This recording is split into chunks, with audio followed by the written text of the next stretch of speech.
You are about to take the first steps of your adventure. Through a realm of sword and sorcery you will travel, battling bloodthirsty monsters as you strive to realize your ambitions. I have every faith you will accomplish great things here.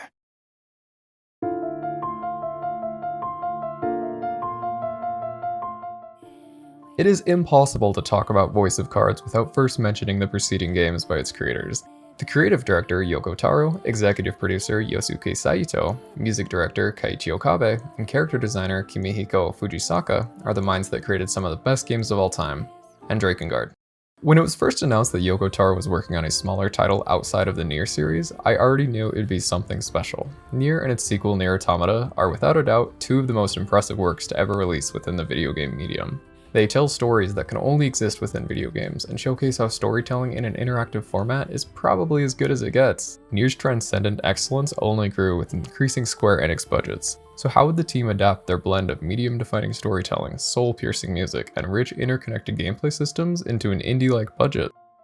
Voice of Cards, The Isle Dragon Roars was revealed to be a fairly traditional turn-based JRPG, contrasting with the team's earlier experience with action RPGs.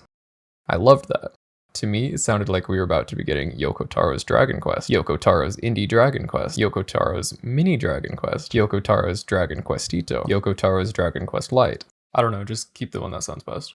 The twist here is that everything within Voice of Cards is composed of cards. The characters, buildings, roads, dialogue, attacks, items, menus, everything is presented as a single stylized card. It struck me as a bit of an odd choice at first, because we're conditioned to see cards in a game and assume it's a card game and would play like a card game. Perhaps this was the first of the game's many twists, as Voice of Cards is not at all a card game. It is simply a JRPG that looks like one due to its presentation as a traditional tabletop game.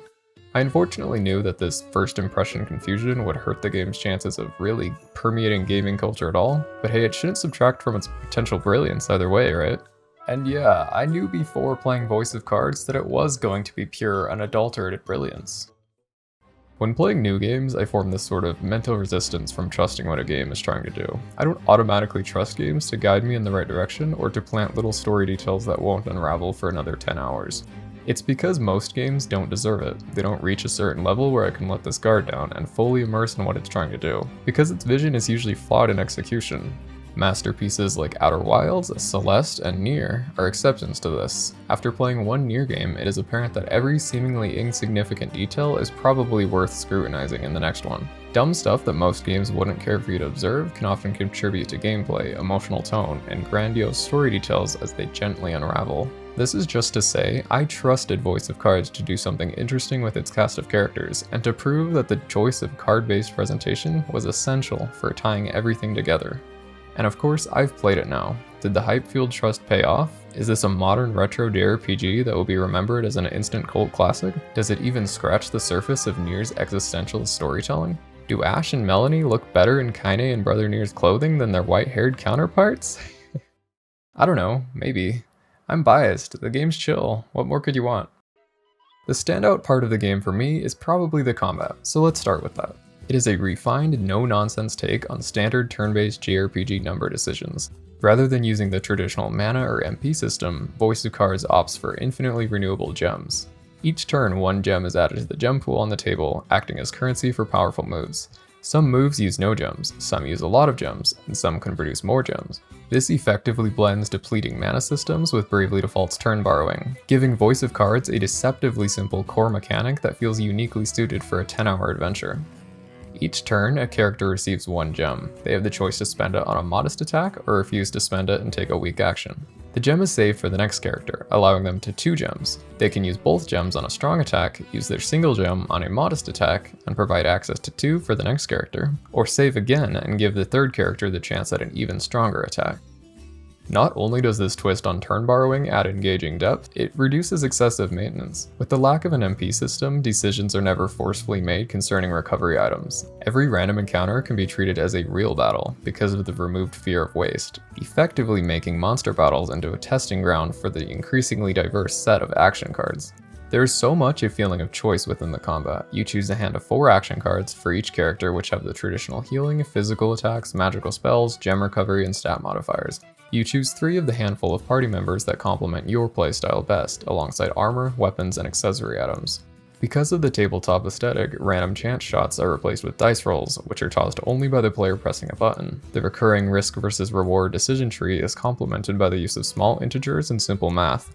Damage is roughly calculated as the attacker's attack minus defender's defense, both prominently visible on the front of each card. You can work out damage values in your head. Through all of these decisions wrapped around the gem system, Voice of Cards effectively tricks the player into feeling comfortable, because all choices are predictable, exploitable, and made by them alone. Just like your decision to hit that subscribe button, Voice of Cards is fundamentally relaxing, casually moving around the overworld, talking to people, listening to the story narration by the ever-present game master. It's all bathed in music that sounds straight out of Nier.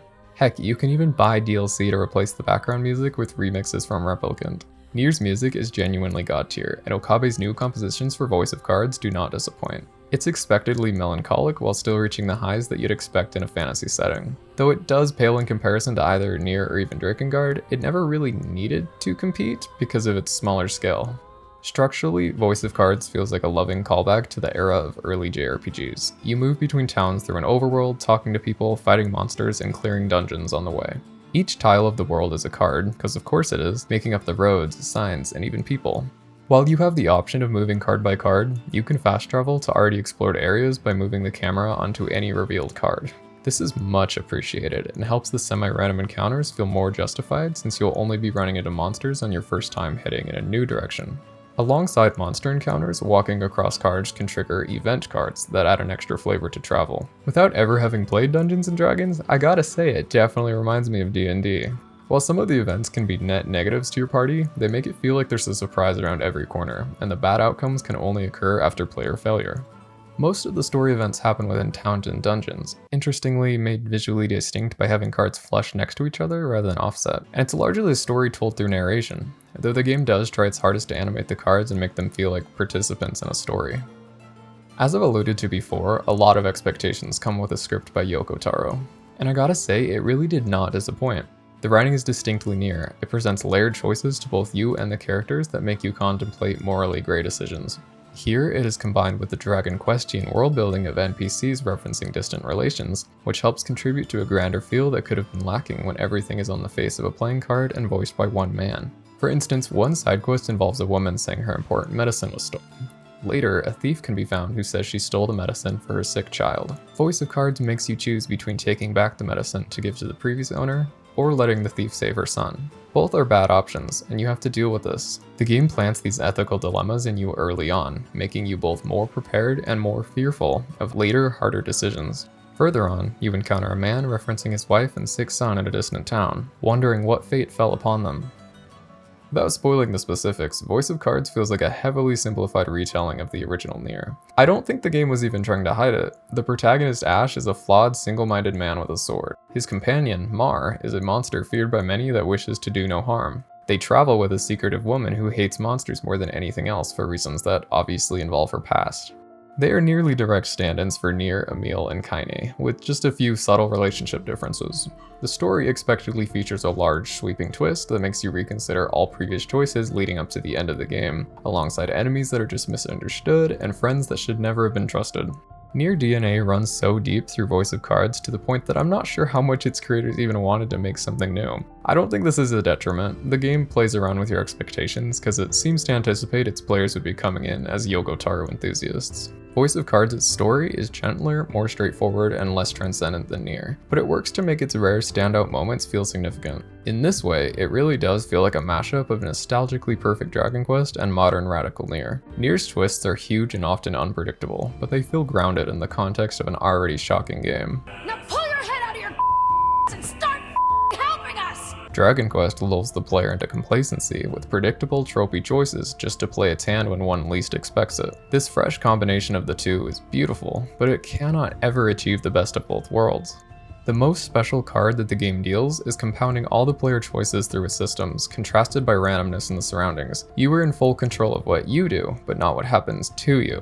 Gem stacking and dice rolls, complex yet meaningless dialogue options, and flexible exploration clash against random elements, the game master's dice, and unexpected consequences of choices. Neatly tying into its contemplative narrative, it feels like Voice of Cards was the team's chance to use a conservative genre to further expand on exactly what they wanted to say a decade ago and said again earlier this year. While it doesn't bring much new to the table, Voice of Cards knows exactly what it is and who it's for in the best way that a game can. It exists best alongside Nier as a companion piece that also makes a few statements on the turn-based genre along the way. Though that doesn't mean it can't stand on its own. I loved Voice of Cards for exactly what it was and can appreciate when AAA developers are given a low-stakes opportunity to throw ideas at a tabletop. Its exceedingly niche appeal will forever define it, but I'd encourage anyone that is a fan of Nier or JRPGs as a whole to give it a shot if they're looking for a cozy weekend to play through. Maybe save it for when it's raining or something.